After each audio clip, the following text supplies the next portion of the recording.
Hi friends, ఈ వీడియోలో మనం ఎకానమీ గురించి ఇన్ డీటెయిల్గా తెలుసుకుందాం. అలాగే ఇండియా మరియు పాకిస్తాన్ ఈ రెండు దేశాల ఎకానమీ 2020 నాటికి ఏ విధంగా ఉంది అనే విషయంపై ఫుల్ డీటెయిల్స్తో కంపేర్ చేసి ఎకానమీ పరంగా ఈ రెండు దేశాలు వరల్డ్ ఎకానమీ ర్యాంకింగ్లో ఏ స్థానాల్లో ఉన్నాయి లాంటి వివరాలు తెలుసుకుందాం.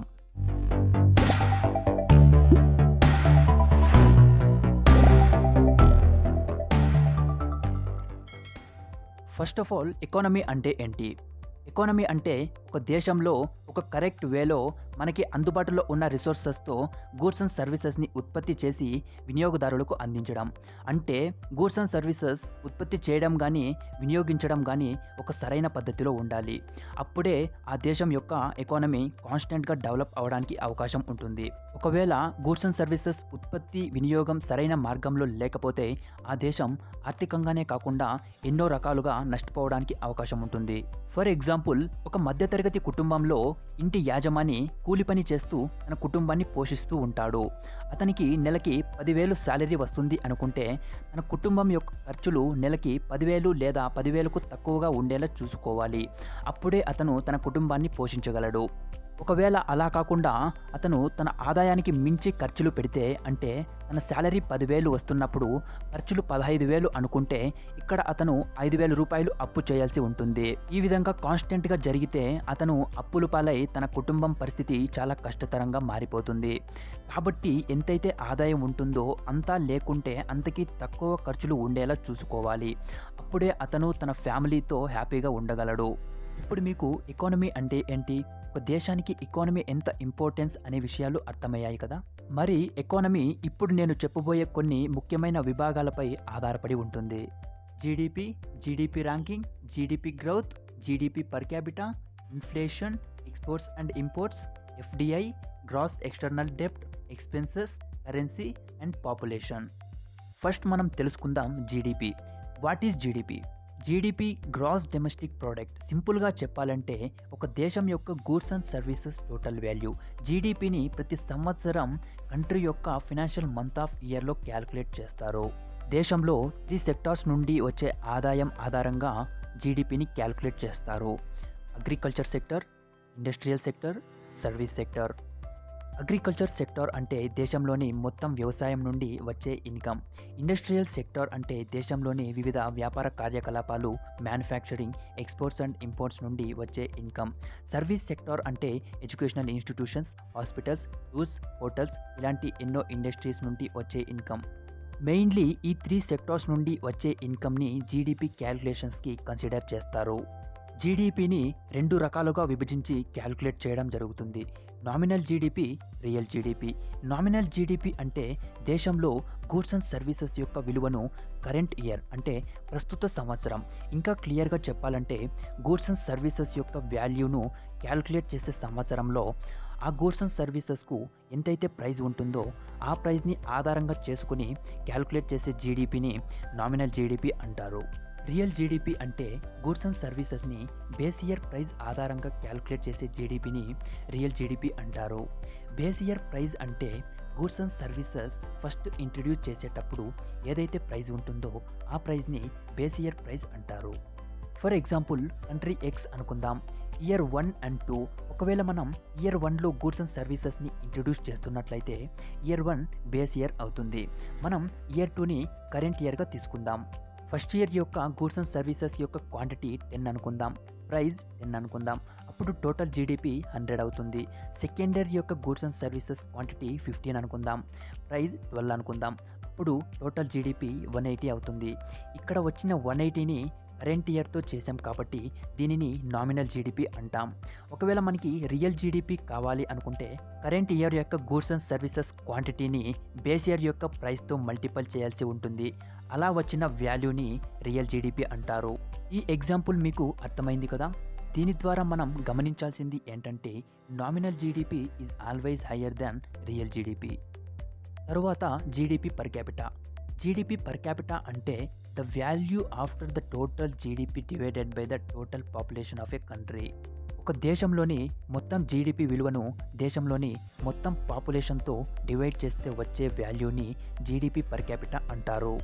అంటే ఒక దేశంలో ఒక మనిషి యావరేజ్గా సంవత్సరానికి ఎంత సంపాదిస్తున్నాడు అని తెలుసుకోవడానికి జీడిపి పర్ క్యాపిటల్ క్యాలిక్యులేట్ చేయడం జరుగుతుంది. For example, country X in 2015 GDP 1 lakh, population 1000. GDP per capital is equals to GDP divided by population.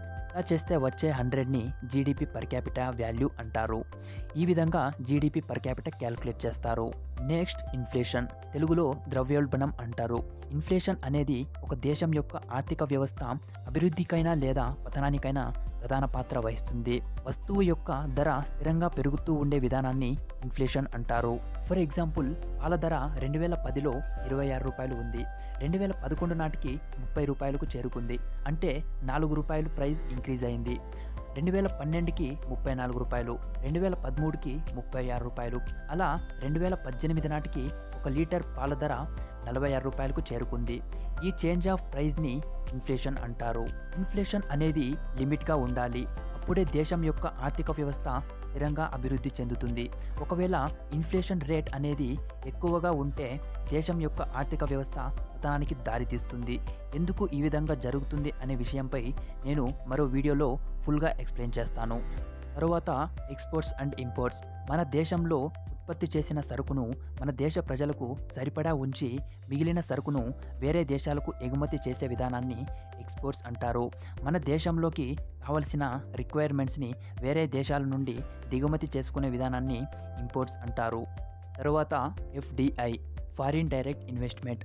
Foreign direct investment అంటే ఒక దేశానికి చెందిన కంపెనీ లేదా ఇన్వెస్టర్స్ తమ ఇన్వెస్ట్మెంట్ను వేరే దేశానికి చెందిన కంపెనీలలో డైరెక్ట్గా ఇన్వెస్ట్ చేసే విధానాన్ని ఎఫ్డిఐ అంటారు.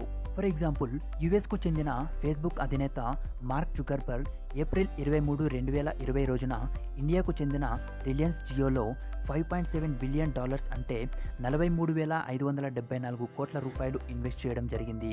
ఇలా చేసే ఇన్వెస్ట్మెంట్స్ని ఫారిన్ డైరెక్ట్ ఇన్వెస్ట్మెంట్స్ అంటారు. నెక్స్ట్, ఎక్స్టర్నల్ డెబ్ట్ అంటే ఒక దేశానికి చెందిన ప్రజలు లేదా ఇన్వెస్టర్స్ లేదా గవర్నమెంట్ మరో దేశంతో అప్పు చేసినట్లయితే ఆ అప్పును ఎక్స్టర్నల్ డెబ్ట్ అంటారు. తరువాత, ఎక్స్పెన్సెస్. ఎక్స్పెన్సెస్ అంటే ఖర్చులు అనే విషయం అందరికీ తెలుసు. Next, currency. Currency is a system of money of a country. Finally, population. Population అందరికీ తెలిసిందే, ఒక దేశం యొక్క మొత్తం జనాభా. ఇప్పటి వరకు మనం కంట్రీ ఎకానమీ గురించి పూర్తి వివరాలు తెలుసుకున్నాం. ఇప్పుడు మనం ఇండియన్ ఎకానమీ అలాగే పాకిస్తాన్ ఎకానమీ కంపేర్ చేసి ఏ దేశం యొక్క ఎకానమీ బెస్ట్, ఏ దేశం ఏ విధంగా అభివృద్ధి చెందుతుంది లాంటి విషయాలు తెలుసుకుందాం. Based on 2019 to present statistics, జీడిపిలో మన ఇండియా $2.94 ట్రిలియన్ తో ప్రపంచంలోనే 5వ స్థానంలో ఉంది. అలాగే $284 బిలియన్ తో ప్రపంచంలో 42వ స్థానంలో ఉంది పాకిస్తాన్. 1 ట్రిలియన్ అంటే 1,00,000 కోట్లు, 1 బిలియన్ అంటే 100 కోట్లు. మీరే అర్థం చేసుకోండి ఎంత డిఫరెన్స్ ఉందని. జీడిపి గ్రౌత్ గురించి మాట్లాడుకుంటే 2019 నాటికి ఇండియన్ జీడిపి 7.21% గ్రౌత్ రేట్ ఉంది. పాకిస్తాన్ జీడిపి 0.989% మాత్రమే ఉంది. తరువాత, ఇన్ఫ్లేషన్ రేట్. ఇండియాలో 4.54%, పాకిస్తాన్లో 8.51%. ఇక్కడ కంపేర్ చేస్తే ఇండియా చాలా బెస్ట్ అని చెప్పవచ్చు. తరువాత, exports and imports. First exports చూద్దాం. ఇండియాలోని ఎక్స్పోర్ట్స్ వాల్యూ $330 బిలియన్.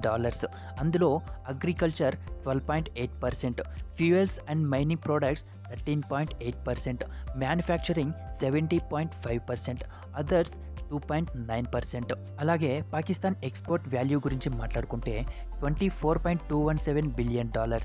అందులో textiles $13,553 million, food $4,628 million, petroleum $676 million, other exports $3,812 million, all other exports $1,304 million. ఇప్పుడు ఇంపోర్ట్స్ గురించి మాట్లాడుకుంటే total Indian imports value $514 billion. అందులో agricultural products 8.1%, fuel and mining products 30%, manufacturing products 51.7%, others 10.2%. అలాగే పాకిస్తాన్ యొక్క total import value $52.436 billion. అందులో food $4,750 million, machinery $6,766 million, transportation $2,314 million, textiles $3,841 million, agricultural and other chemicals $8,390 million, metal $3,903 million, miscellaneous $1,027 million, other imports $3,533 million, all other imports $5,345 million. GDP per capita గురించి మాట్లాడుకుంటే India $2,171తో ప్రపంచంలో 139వ స్థానంలో ఉంది. India ఇంత వెనుక పడడానికి గల కారణం ఇండియాలో ఉన్న హెవీ పాపులేషన్. పాకిస్తాన్ గురించి మాట్లాడుకుంటే $1,388తో పాకిస్తాన్ 151వ స్థానంలో ఉంది. తర్వాత గ్రాస్ ఎక్స్టర్నల్ డెప్ట్. India $543 billion, Pakistan $106.3 billion. Next expenses. India $418 billion, Pakistan $52.2 billion. Next currency. India Indian rupee, Pakistan Pakistani rupee. Next population. India 138,22,33,964, Pakistan 22,15,77,570. So this is my full explanation about economy and comparison between India and Pakistan. Friends, ఈ comparison బట్టి India is more better than Pakistan in economy. So friends, ఈ video మీకు నచ్చినట్లయితే మీ ఫ్రెండ్స్తో share చేసి like చేయండి. అంతేకాకుండా ఇప్పటివరకు మీరు నా ఛానల్ని సబ్స్క్రైబ్ చేసుకున్నట్లయితే ఇప్పుడే సబ్స్క్రైబ్ చేసుకొని బెల్ ఐకాన్ని యాక్టివేట్ చేసుకోండి.